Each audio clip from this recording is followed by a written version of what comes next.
আসসালামু আলাইকুম বন্ধুরা, কেমন আছো? আশা করি ভালো আছো।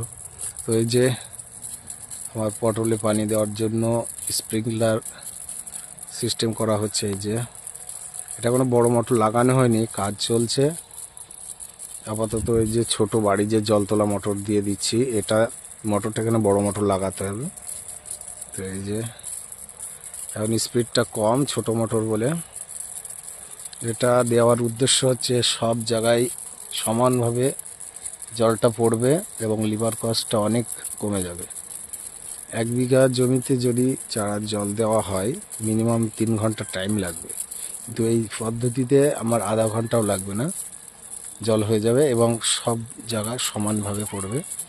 এটা প্রথমে একটু খরচটা বেশি হলেও এর অনেক ভালো দিক আছে এবং খরচ অনেক কম হিসেব। তো এই যে কাজটা কমপ্লিট হলে আমি আর একটা ভিডিও করে তোমাদের সঙ্গে শেয়ার করব। তো ভালো থাকবেন। আসসালামু আলাইকুম।